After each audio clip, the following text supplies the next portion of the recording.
Hello and welcome to Two and a Half Brains. This is our weekly reality wrap up. We're going to talk all about the latest episodes of Survivor and The Amazing Race. Be sure to subscribe so you don't miss anything. You can like our Facebook page, facebook.com/Payment Productions. You can email the show directly, paymentproductions@gmail.com. Subscribe right there on the YouTube channel. Share the post, tell your friends. This is week 6 of fall of 2023.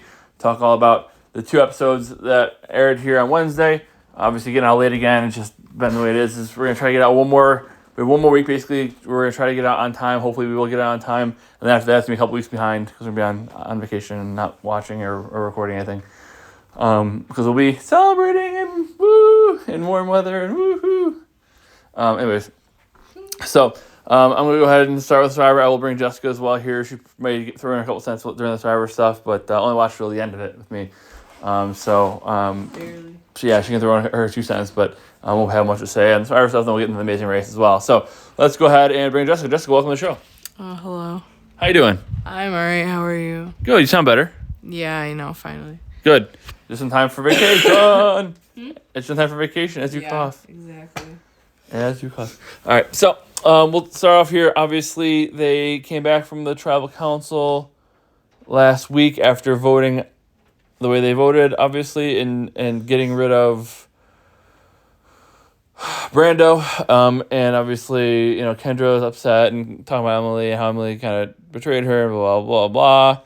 But it doesn't last too long because they're like, yeah, Kendra, we wanted to vote with you, blah, blah, blah. Brando was a threat, yada, yada, yada. So before they get too far into it, though, they get a note that they're merging, or at least going onto the same beach, because they don't merge anymore. They just go on the same beach and pretend they merge, but they didn't really merge, and they half merge, and they partially merge. And then you made the merge because they're all on one beach together. We haven't figured out your buffs. You haven't actually made the merge, even though you made the merge. Sure. With freaking semantic games. Because you have to earn the merge. Do you know how you earn the merge? By making it the merge. It's so stupid. By the way, happy birthday to 62-year-old Jeff Probst. 62. Damn.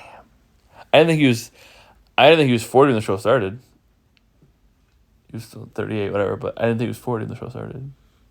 Yeah, well, the show's been on for eons, so. Yeah, it's been since 20. 2000. So, yeah. 2000, that's right. The turn of the millennium, if you will. So anyways, they get to the beach and they're talking about it, and it's interesting because Reba wants to get rid of one of its own, which is interesting because they have six people. So you think they could just bring in even just Emily and they have the numbers, or because Emily seems to want to work with them, or they bring in Emily and Caleb and they super have the numbers. They get rid of the rest of Bello, then they get rid of Emily and Caleb, and one of the 6 then wins the game. So it seems pretty straightforward. I don't know why they're kind of making it more complicated. I guess they don't trust Jemiah, or Jay, but I don't know. It doesn't make any sense to me. Anyways, so Bello wants to get rid of Caleb, or at least Bruce wants to get rid of Caleb. Of course, Katurah and Bruce like each other and never have. And then Emily and Bruce shake hands and bury the hatchet, but they don't trust each other. And then Kelly is kind of like the person on Bello who's like, I don't really know why Bruce is playing this way. Like, we should be bringing in people who are in the middle, not getting rid of them. And Kelly's also like, and a couple people in Bella are like, well, let's work with Reba to get rid of Jay. If they want to get rid of one of their own, let's help them get rid of one of their own. So that's kind of where it was, and of course they're kind of just deciding which way to go at that point. So we go to the challenge, if you want to call it that, or the reward, immunity, whatever, fake merge, half you get your buffs, half you don't, whatever. And of course there's 12 people, 13 people. So 6 people pick one color, 6 people pick another color, and then one picks the Silver Rock. Silver Rock is picked by Katurah, so she doesn't compete in the challenge. The way she gets immunity is she picks the right team. So she decides who she thinks is going to win, and if that team wins, she wins immunity. If that team loses, she is not immune with them, and doesn't get her off, everything like that. So either way, it's going to be 7 immune and 6 vulnerable, or 6 immune and 7 vulnerable. Either way.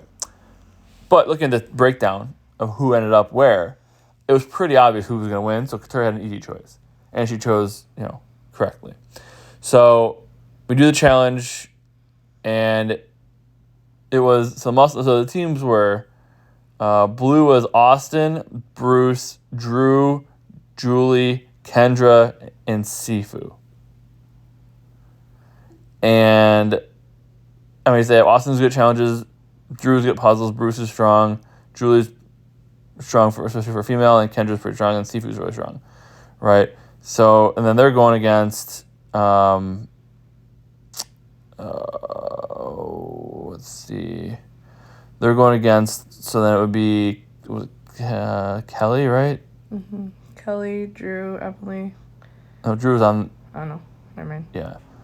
Kelly, Emily. Yeah, and then so yeah, so it was D. Yeah. D, Jake. Emily was on that team though, no? Mm-hmm. I seen that one. I thought I could have swore. Austin, Bruce, Drew, Okay. Julie, Kendra, Sifu. So yeah, so it was Kelly. So it was so Kelly, Jake, D, Caleb,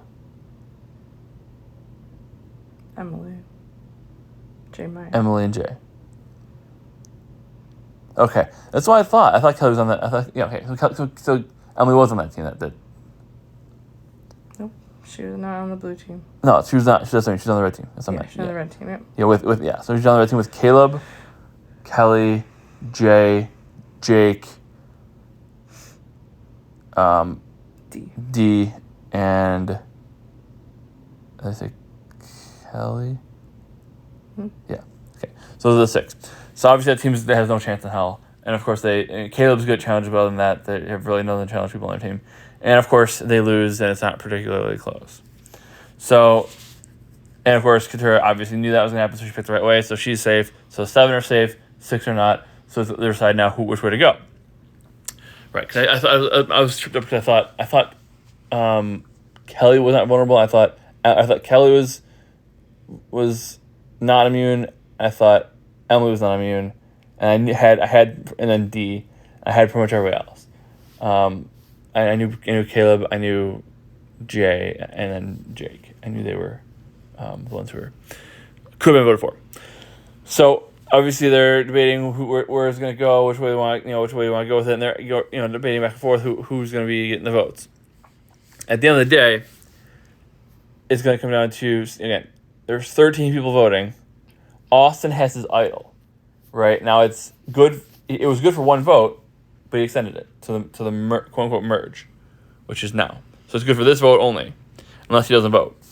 And he's figuring, well, if everybody's voting one way, or we get if people voting one way, so his plan is not to get everybody to vote a certain way, or it's not to get the vote to go the way he wants it to, but get everybody or enough people to vote that way, so hit the vote doesn't matter, so he doesn't have to vote. So he's not trying to vote. So he can send it to the end of the game. Send the life to the end of the game. Obviously, last time he didn't have to vote.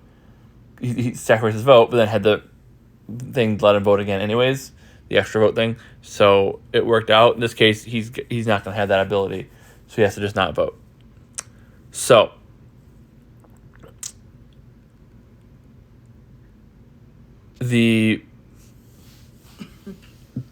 basically it comes down to is Caleb's big threat. We want to get rid of Caleb because we know he's a threat. So, and Emily, and so they're talking about and Emily goes to Caleb, like, look, I want to be on your side. I want to work with you. They're going for you. Like, I can try to switch it. We can try to switch the vote, but it's gonna be tough. They're gonna go for you. So, Caleb at tribal council. They're at tribal council. A few people get their torches. Hadn't been tribal council before, and Caleb is trying to say why it shouldn't be him, and he's throwing Jay under the bus. He's like, Jay's not loyal, and she's gonna turn on you, and blah blah blah, and she's isn't an asset, and she's trying to throw back on him, but is obviously getting out pretty overmatched by his charisma and personality. So they go up to vote, and Caleb walks up the stairs, gets to the top of the stairs, and shouts back to the group, Jay, because obviously everybody knows he's voting for Jay, right? And then, but he didn't vote for Jay. In fact, we'll talk about that in a second. So the votes are all written up and everything like that. Jeff goes to get the votes, and he says, "All right, anybody has an advantage. I'll play it. Now's the time to do so." And Caleb ends up with a little scroll, and it turns out he played a shot in the dark. So he didn't vote. Turns out also Austin didn't vote. Okay. So he throws he hands over a shot in the dark scroll, and Jeff says, it says obviously it's a 1 in 6 shot of being, being not safe or being safe. Mm-hmm. He opens the scroll, and Caleb is safe. So second time in the whole time they've done it. Yeah, so they've only done it maybe 6 times now, and so the second time the person's been safe, and everybody's freaking out, everybody's losing their mind except for Jay, who's like crap. Mm-hmm. But everybody, so basically any votes cast for Caleb won't count. So I think the record for votes canceled out in a single tribal council was Kelly Wentworth in the second vote after the merge in Cambodia. Because there was, at that point, 12 left in the game. I think she got 9 or 10 votes. And she played her idol, canceled them all out. And then there was 1 or 2 votes for Andrew Savage, and he got knocked out. It was a Savage move, if you will. This time, however, we get Caleb does not count times 10, and there's 1 vote left. And I'm thinking, who is it for? I'm thinking, who did Caleb vote for? But I realized Caleb couldn't vote, so he played a shot in the dark. I'm like, all right, so who did Emily vote for? Emily's vote is for Caleb. Mm-hmm. And obviously, she tried to switch the vote, I guess. Couldn't get it, so just jumped on board. Didn't want, and it makes sense, because you don't want to be the one who's like, you don't want to be the only one on the sinking ship. So that does make sense. She told him, said, hey, if you have something, play it, because it's you. Mm-hmm. And so, of course, he did, and 11 votes are canceled out. So I was expecting 1 vote to go somewhere else. But again, Austin didn't vote, Caleb didn't vote, all 11 other people voted for Caleb. So scrambling ensues is now they have to revote because no votes counted. And they're talking about it, and Jay is throwing Emily under the bus. And there's only 5 options now too, right? Because Caleb's safe, you can't play shot in the dark now. It is what it is. So, and people around Jay are like, yeah, Emily's fine. But the backup plan for everybody else was kind of Jay anyways. Right? So, they go revote, and the votes come down, and it's 1 vote for Emily, and then Caleb can't vote still, right? So there's still 11 people voting.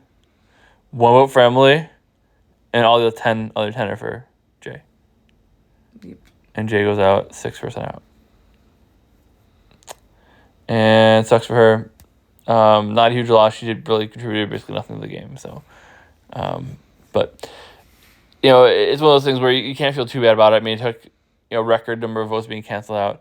Obviously, at some point, perhaps you think to split votes.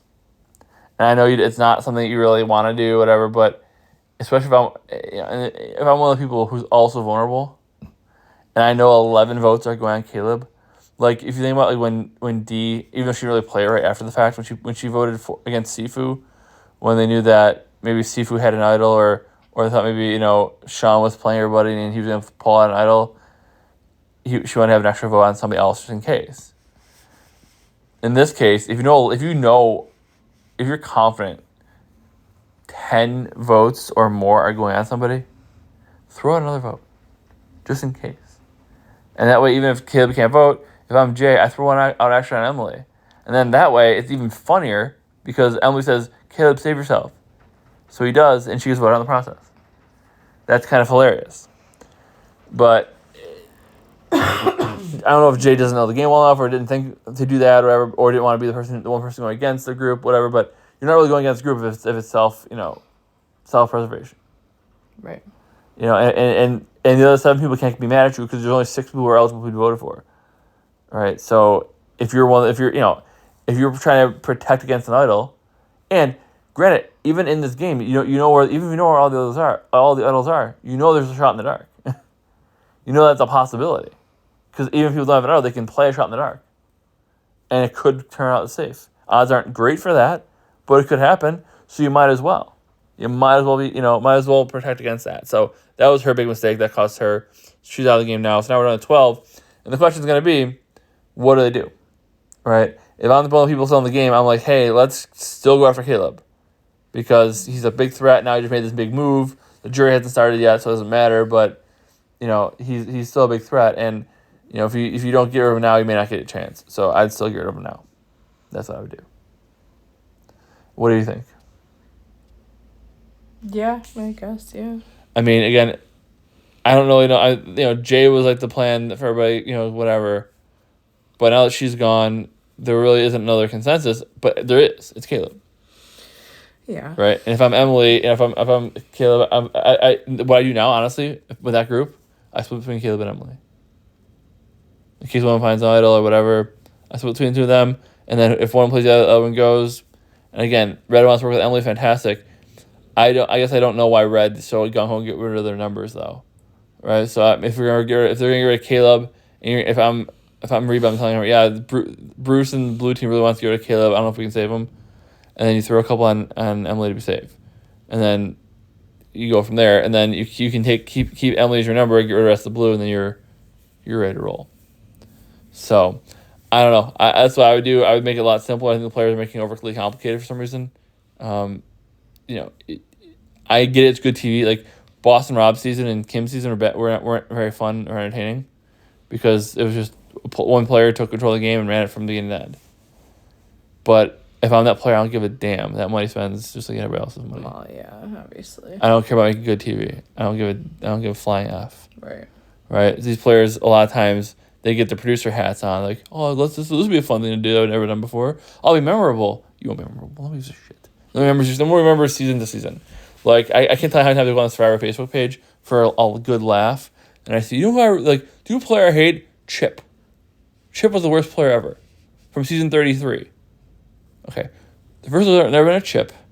Second of all, there was no Chip in season 33. Yeah, the season when they had like the monkeys against the orangutans. Okay, so that never happened, and there's no Chip. And that's not their season 33. Other than that, you got it all right. So nobody cares or remembers, is what I'm trying to say. So don't be a member. Win money.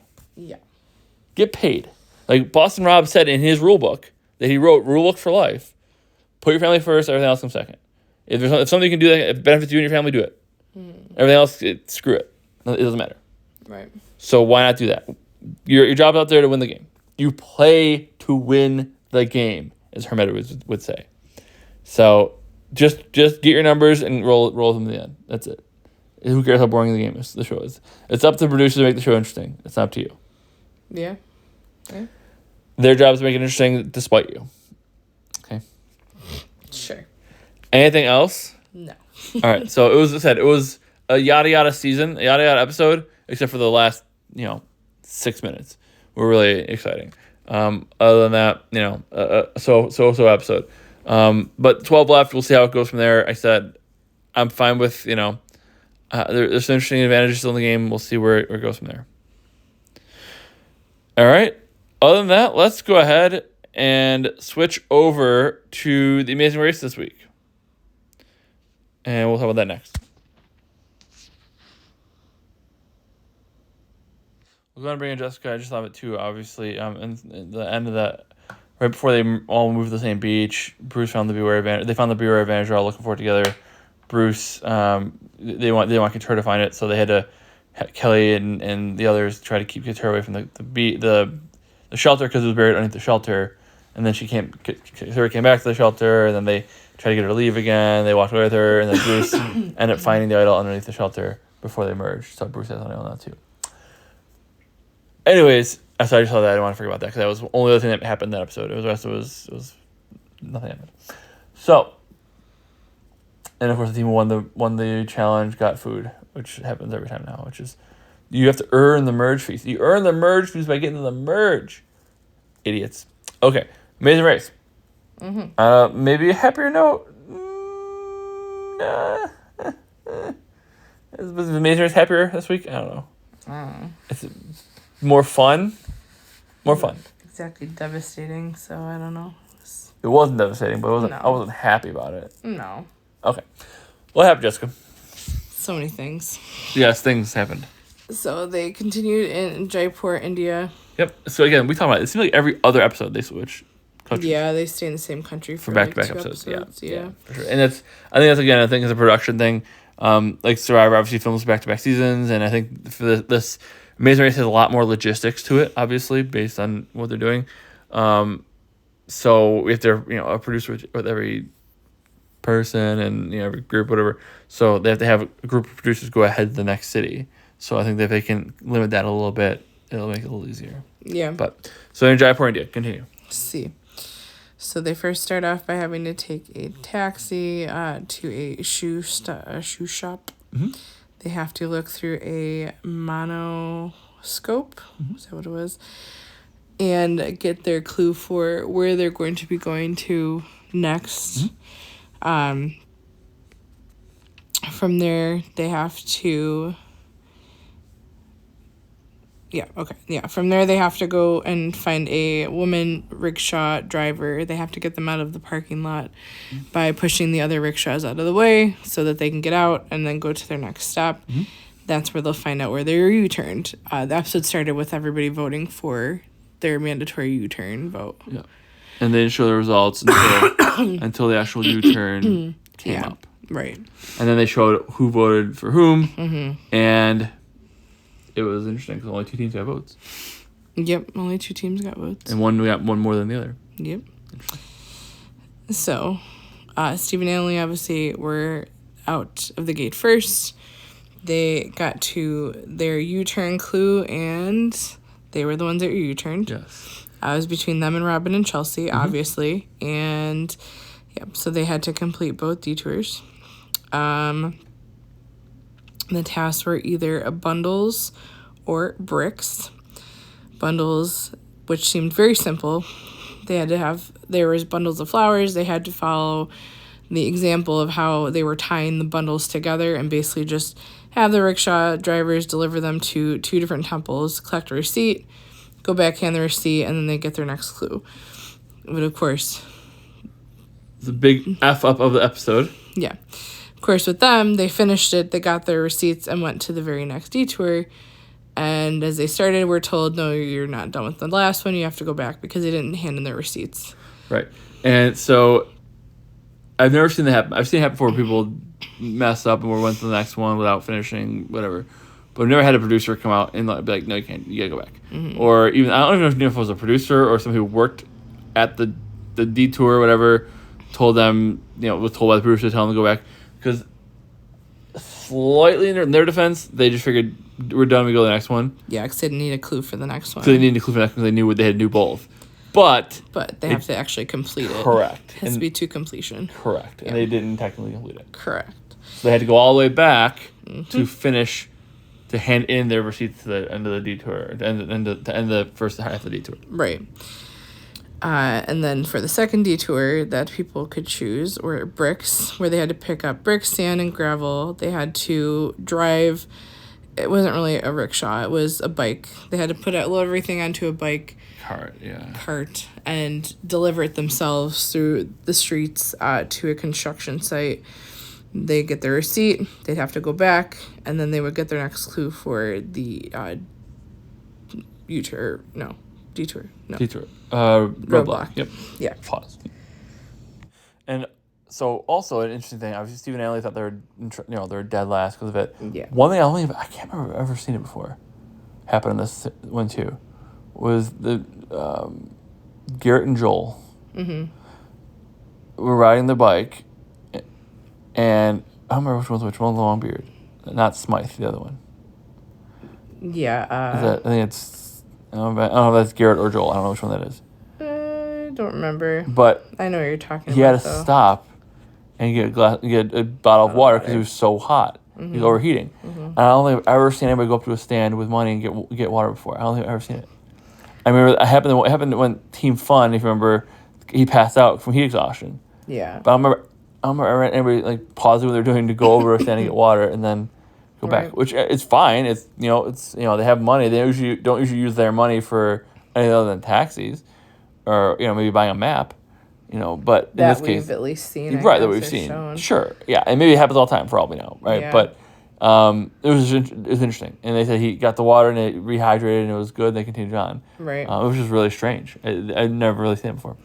I mean, it makes sense. I feel sure. like there had to be people before, but who knows? I mean, that affected where they were in their placing. A little bit. So a little bit, and which is why they showed it, of course, too, I guess. But also, it's not like it's the mole where you're taking money out of the group pot to buy yourself water. Right. It's not like it's you're getting the same money. The money's still gonna be the same. Right. You win regardless. I mean, heck, I couldn't do this show. I'd be hangry and thirsty, and there's no way I'd be able to be dealt with. So I would need food. Come on now. All right. So what happens then after that? The detour. So after the detour, they would get their next clue, which at that point I thought it was going to be to the pit stop, but it was to a roadblock. Yes. And the roadblock is they had to go to like a sew shop, something like that. I can't remember the exact term. And they had to pick up a bundle of fabric. Yes. And then they would get their next clue. Next clue. There's so many clues this time. Yeah. They could show it just like one destination to the next, but you didn't actually have to do something. You just had to keep going. And that one, I guess it made sense because they had to use that later for the stamping. And that's, right, yeah. So they went to a fabric shop, got some fabric, got the clue. They had to go to their next location, which they had to stamp peacocks onto the fabric that they had taken, but it was an intricate thing where they had to do it in layers, so they had to watch the demonstration to know which color goes first in the stamping order, which with which stamp. And honestly, that was one of those tasks that made it an equalizer because the order people arrived was not the order that they left in. So, I mean, Steve and Annalie caught up pretty quickly and got there like 6 or something. Or they got there pretty early compared to where they were before. Yeah. I mean, some other teams, though, were getting lost. Their rickshaw drivers were getting lost. They weren't completing the task quickly, so that helped them catch up as well. Yeah, and, they, and a lot of times through the colors, it's dark blue versus light blue, and then whatever. And, so and it's important to understand how you layer colors and everything like that, too. So a lot of teams don't know that. They haven't worked in printing. And they just haven't watched exactly what's going on and, aren't watching the details of how they should be doing it properly. For sure. And how they should be lining up. I kept yelling, line up from the bottom, but no, nobody listens to me. And Rob got there pretty early, but I think they got there second, maybe. Yeah, they got there second. And then but Rob was just doing terrible. He couldn't get it. He wasn't lining it up from the bottom. He was lining it up from the sides or from the top, and then either too heavy-handed with the paint or whatnot, but that was Chelsea's problem, right? Or Robin. I think Robin did it. She kept putting a crap ton of paint on it, and it was just splashing everywhere. And right. Well, she said it was like a bloody massacre. The one. Well, yeah, this paint splattered all over the place. But I mean, everybody was having trouble. Yeah. I mean, Steve did it and was, everybody was doing that. Did it, got a couple at a time for the most part. I think it was Greg and John. I think he got 6 this first try. Yeah. Yeah, and then of course the guy would come by with the big red X and put one of the ones that didn't count or whatever. And then they said sometimes they got 0 start. Yeah. Sometimes they got 2. Sometimes they got 6. Whatever. But just inched away at it. Yeah, and then eventually you just keep doing more and more and more, and then you don't really you want to do a bunch because you don't know. Yeah, you don't do that number. You do way more so that they can have more to judge. Right. You can lose a few and still be okay. Yeah. Right. So it was interesting. It was and they said roadblock, only one person can perform. The other people have to sit there and watch. So. Right. Yeah. It's funny though because Rob went to go grab his glasses and do it over. It's like, why didn't you do that from the beginning? Yeah. Kidding me? Really? Right. Exactly. But anyways, so yeah, I mean that helped either slow people down, speed people back up again, and yeah, said. Yeah. After that, then they had to go to the pit stop. Yep, at Badi Shapur, which I think that was a palace or something there. Well, yeah, there was a palace, and it was I guess it was a palace, but it was kind of at a roundabout. Oh yeah, no, it wasn't. It was at the roundabout that never stops. Constant 24/7, traffic. yeah. I'm good, thank you. Yeah, no, thank you. And again, it's like not for nothing, but I commented during the episode. I'm like, so this pain in the ass roundabout, they're going to be all these extra rickshaws going into this roundabout just to make traffic worse, and then like literally get out of it, and right out of it is the pit stop. So like it's going to make traffic even worse. Like I'd want to kill everybody. Yep. I digress. Yeah. Yeah. So what was the order then? So obviously people get there and it said, and some people rickshaws went a little faster than others. They're passing each other on the road. But Right. what was the placement order? Give me the first like 9. The first not 9. The first 8. This was for 7.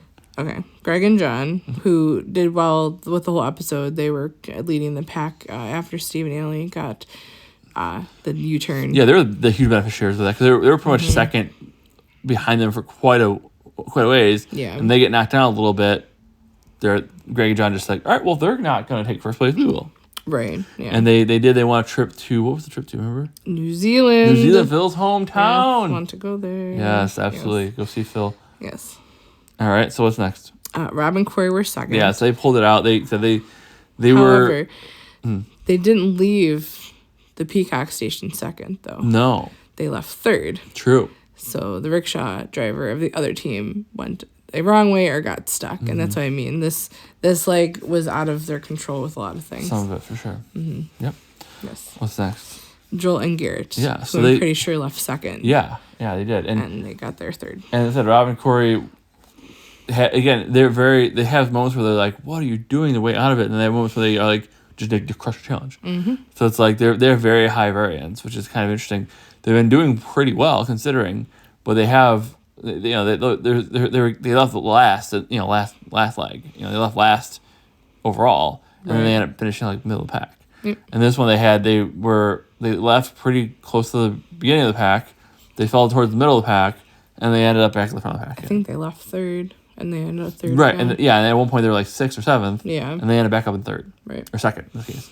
Yeah. Well, so. third. No, third. Rob and Corey, I mean. Oh, Rob and Corey. I thought you were talking about, yeah, never mind. But Joel and them too, Joel though. and Same Garrett. thing. Yeah. Same thing. Yeah. For sure. It was like, this episode was like, the good teams did well, the bad teams didn't do well. And the interesting thing was, even when the good teams were doing badly, they still managed to get back up to the top, whereas the bad teams did well and ended up falling back down. So... I don't really know, though. I don't think that is legit what you just said. No? No, because based on the list, I mean, the bad teams are kind of in the middle, honestly. Yeah, I guess. It's hard to say. Yeah, I guess it's hard to say. I mean, I guess for me, the first part of my sentence, I guess, was right. The teams who did really, really well, who were doing pretty well throughout the first 2 legs, they ended up kind of starting off well. Because the teams who finished high last couple legs. No, they did not. No. No, they did not. Who did? Number 4, Morgan and Lena. No, I know that. Them. I'm saying, so they're the exception. Okay. For sure. And so, all right. So, But yeah. also, no. Yeah, no. Let's finish this. Let's say the first. Okay, so let me say the top few teams. Okay. Top 3. Okay. So, yeah, Joel and Garrett, and then number 4, Morgan and Lena, who've been at the back of the pack for the past 2 episodes. They pulled it out somehow. Because they did the flowers, which was way easier than the bricks. True. So they did that faster. And they fought the whole time. What's that? They said they fought the whole time, and they just bickered. And they said we're going to have respect for each other and be polite to each other. Yeah, it's false. And then whoever did, I can't remember, I think it was Lena, who did the peacock stamping, had experience in doing stuff printing. like that and printing, so like she already knew that. And then next, Ashley and Todd, which is fine. They're middle of the pack. They've been 5 or 6 pretty much the whole time. But then the next Got the one, 4th one, I think. But yeah, Andrea and Melina, they've kind of been in that area as well. They've been pretty low, but then they've found the way up, though. Yeah, they were in the top 5 the past episode or 2, so they dropped down to 6. But then the last 2, the next 2, they were up at the top of the pack. So that's why I don't agree. And they've bounced around a little bit, but they've been mostly near the top, I guess. But I guess I don't know. I feel like those 2 had rough leg, but the teams who were like first, second, third were started near the top. They went down to near the bottom, near the middle during the leg, and then it finishing back into the top anyways. I guess it's more the teams who started higher. At least a couple of them. Some of them, yeah. Yeah. So because Greg and John were second. I think Joel and Garrett left third. Rob and Corey were like sixth or fifth or something. Yeah. Yeah. And they were able to bounce back up. Yeah. So it was. I don't know. I guess it was just anecdotal, and not backed up by the data. But the way it seemed to me is the teams who were, they started strong. They faltered in the middle of the leg, but end up getting back up to the top again. And I feel like all the teams fluctuated pretty heavily this episode, though, right? Yeah. I mean, even some finished back up near the top again, some finished back down near the bottom again. The teams who were near the bottom, some of them matriculated back up, some who were at the top went down, but then went back up again. So I feel like it was a decent amount of shuffling, even if they didn't finish too shuffled, I guess. Yeah, and I mean, like I said, a lot of it was either the rickshaw driver or it was the peacock stamping. And then of course the U-turn hurt Steve and Ellie.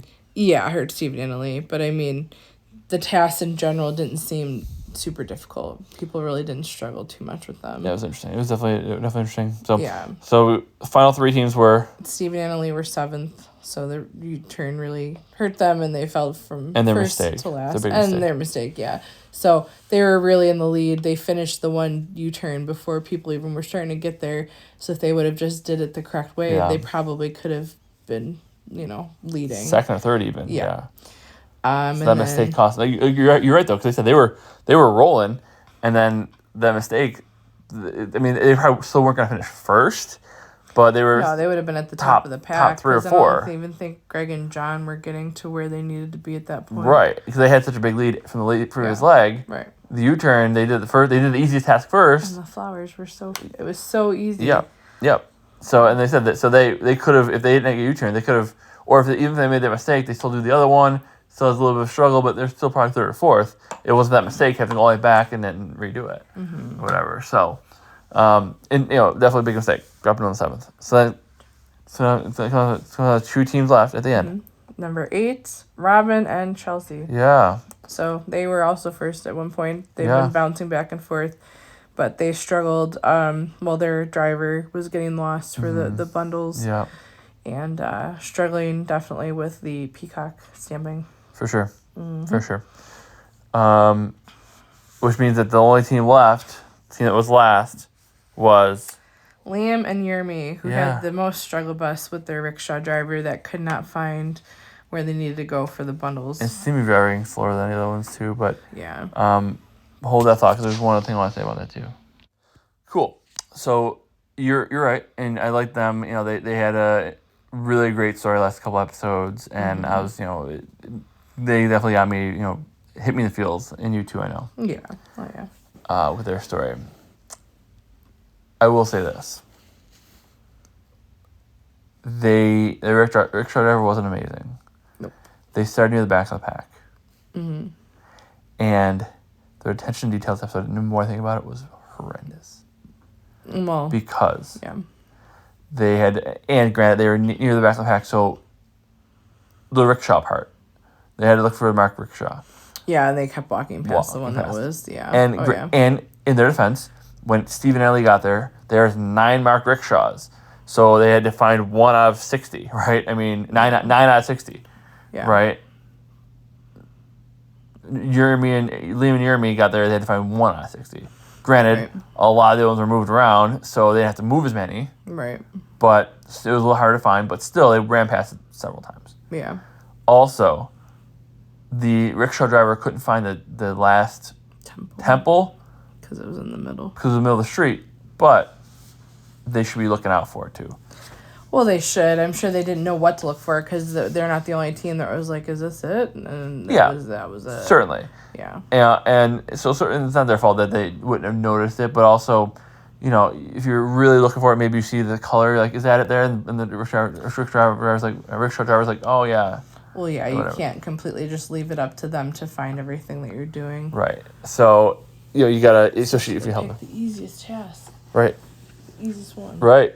Right. So you think they would have been, gotten done, quickly, but they're They also struggled to tie it, though. they did. They struggled to tie it as well. Yeah. Not like Lena and Morgan yelling at each other, but they did struggle. I guess the thing with them is they were behind to begin with, and when you have a couple, you lose some time with not paying attention to little details, running past the rickshaw 3 times, driving up and down that same road, missing the thing because the driver couldn't find it, and again, it's not, you don't know what you're looking for, but you also know the colors of the race, something that looks, you got to kind of, you can't just blame the rickshaw driver in that case. Maybe the rickshaw wasn't great. It happens. But when you're in the back of the pack, you have to make up time. You can't make mistakes like that. Yeah. And they if they're at the front of the pack and they made those mistakes, they probably still finished 3rd or 4th. If they left in first place and they made those couple mistakes, they probably finished 3rd. If they leave in 8th or 9th place and they make those mistakes, they're done. Right. And not also the team who left in 8th, who started in 8th, finished 4th. They did really well. So the teams who were right ahead of them did much better. Mm-hmm. They did maybe the same or a little worse, and they had no room for error. Right. Yeah. So that's why they lost. Yeah. Do you agree with that? I do. What do you think is going to happen next? So many things. Yes, exactly. 8. They're going to Germany next. 8 teams left. Yep, they're going to Germany, which is exciting. So we'll see what they do there. They said it's the first self-driving leg of the race. Yeah. So we'll see who the real idiots are. Yep. Who can't drive stick. Well, we already got a good picture on who's going to be that next week. Well, I hear Steve and Ellie are going to argue. You think? She's already arguing with people already still. Tell me about that. And, Tell me about that. Oh, my gosh. Did you vote for me? Did you vote for us? Did you vote for us? Asking every single team if they voted for them. Just get over it. It's fun. It's part of the game. Yeah. Just take it and get over it. And don't take it personally because everybody had to vote. Yeah. You voted for somebody too. So if they got it, they'd be like, did you vote for us? And wouldn't you feel the same way that you'd be like, oh, no, I didn't vote for you. Like, BS. No. Yeah, and some of the teams lied, some of the teams were honest, whatever. But don't even ask. Don't interrogate everybody while you're sitting there. Like, stop. I mean, I didn't have the issue with all that. I had the issue with, well, they showed their true colors, who they really are. Well, yeah. No. But that goes along with it. Like, really? That has nothing to do with true colors. They had to vote they had to vote for somebody. They voted for you, and it said if they lied to you and you found out about it, that's one thing. But like saying, hey, I'm voting for you because you're a threat, it's not like, saying somebody showed the true colors means they lied to you and you found out who they really are. Right. Them voting for you because you're a threat and they want to knock you out is not like you've won 2 legs out of 5. Yes. I also don't agree with what they said or what she said about how they should have voted for somebody that was towards the bottom so they would eliminate somebody instead of voting for them, which doesn't make any sense because it doesn't work well for, say, their game, quote unquote, just because you think that people shouldn't have voted for you and voted for someone so you could get them eliminated. No, they want to knock a good team down to the bottom so then maybe they'll get eliminated next. Like, right. You don't, that's your opinion. Right. Like, you can't make that like that's what's supposed to happen. And I said, you can have that debate. I'll have that argument with you. I'll argue that. Like, hey, like sometimes teams will with a double U-turn, they'll U-turn somebody who's already ahead of them, who already went, so that way the team who gets the U-turn can't U-turn somebody else, and that team's screwed, right? But also sometimes, if you get U-turned, you know who's right behind you, U-turn them to save yourself. So there's multiple ways to do it. You can have the debate of, hey, you should U-turn. Like you'll listen to one person say, U-turn the people near the front to knock them down so you can beat them, and give them a disadvantage. Or you can have the argument of make sure you eliminate the person who goes out, so you U-turn somebody near the bottom so they have no chance to survive. But it depends on when the U-turn is. If you're doing it during the game, then yeah, obviously. But like with this one, you want to take out one of the leaders and bring them down. So again, there's it's from everybody's perspective. There's different schools of thought on it, and you can argue which one's better. Should you take out the person near the top and lower, knock them down a little bit and try to knock them out? Should you knock out a person near the bottom so that way they have no chance? And it's like do you step on the person's throat who's down, or do you try to pull the person down who's near the top? There's multiple ways to argue it. You can discuss when it's gonna happen. Absolutely. If it's a vote in the beginning, then obviously you're gonna take down someone that's ahead of you.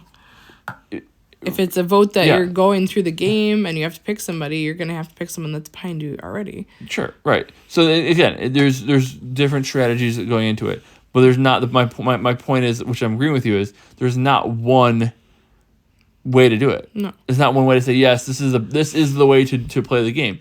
Well, if that was the case, then the game would be very different. It'd be very simple. You don't just play the game one way. You can do it however you want to do it. And for her to say, oh well, this is the way you should have done it. Well, obviously you're gonna say, when somebody's voted out of Survivor, they'll say the right decision was to vote me out. Right? I mean, it's like Obviously. if they say, oh, that was a stupid decision. You should have voted the person who wasn't me. Right. Because I'm great and they stink. Obviously. Right? It's like even if they're voting for you because you're a threat. So take it as a compliment and move on. Exactly. Just say, oh, I'm glad they voted for us. I'm glad they can see we're a good team, and we'll just keep pressing on. And not for nothing, but it's not like they were, and they didn't really know where they were going to finish and whatever. They finished 7th. They could have finished better for their own mistake. Mm-hmm. And let's be real, they had this debate at the roadblock, which was near the end of the leg, and they were all there. Or a lot of teams were still there. Well, right. Right? So it's not like you're dead last and you just got there and everybody else is leaving and you're toast. Like, you're still in The only it. ones that left were the brothers. Mm-hmm. And everybody else was still there. Rob, Yeah. Everybody was still there. Right. So, like, if they were better at what they were doing, they could have gotten out and been second. The tech bros. Everyone Yeah, said the that. tech bros. Yeah, it's What do they call them? Greg and John. yeah, Greg and John. Yeah, I couldn't Yeah. think of it. But I'm like, and that's how I looked at it. I mean, it's not like you're dead and you're pissed because you got eliminated. They eliminated you, with that. But that would have been their point for voting for Sure. you either way. Absolutely, so, like, absolutely. But it's not like you don't need to get that mad about it because it's a compliment and you still overcame it. Mm-hmm. You're unlikely to be eliminated because of that. Right. So there's no reason to get that upset about it. If you got, like I said, if you got eliminated, like the teams, remember a couple seasons ago, like 30, I think it was 33, when there's 5 teams who worked together the whole time and then 3 worked together. Yeah. And if you weren't in that group, you were done. They were gonna do everything they could to knock you out. Like if I'm one of the people who's not in that 5, I'm pissed. I'm like they're taking the chance away from me. Yep. And I'm angry. Yep. And you have legitimate reason to be. Right. Because they just don't want to work with you. Mm-hmm. But in this case, you're not out. You're not going to be eliminated because there's teams who haven't even arrived yet. At that Right. roadblock. So just getting upset about it doesn't it doesn't make much of a difference. Right. That's why you don't work with other teams. This is a team game, but not a joint team game. Absolutely. And if you can if you can do something that's mutually beneficial that will help you because if you don't think you can do it on your own and extra that eyes will help, fantastic. You can do that temporary alliance thing, but I hate the alliances on this. It just ruins it. It's not an alliance kind of show. It's really not. You're with a partner. You and your partner are aligned. You help each other and you do the stuff. That's it. Yeah, for sure. No, I agree, for sure. Absolutely. Yes. Anything else? No. All right. So we'll be back next week. We'll try to get out. Hopefully, the plans are trying to get out Thursday, but obviously delayed on that. But we have to try to get out Thursday because we're going out of town after that. So, and we'll be back for a couple weeks. So we'll have a couple episodes come out back to back when we get back. But we're going to try to get this one out, next one out on time. So that way we don't have to worry about, missing out in 3 weeks or the shows. So be sure to subscribe. So when we do put them out, you get them. And whatever that time is, you'll get them. You can like our Facebook page, facebook.com/pavementroadprod. Email pavementroadproductions@gmail.com. Subscribe right there on the YouTube channel. Tell your friends. Share the post. Anybody who's into Amazing Race or Survivor or both or neither, tell them anyways, and we'll be all about it. So, I think that's it for now, right, Jessica? Yes. Anything else to add? No. Cool. Well, I know one thing. I got nothing else for you because the tribe has spoken. Safe travels.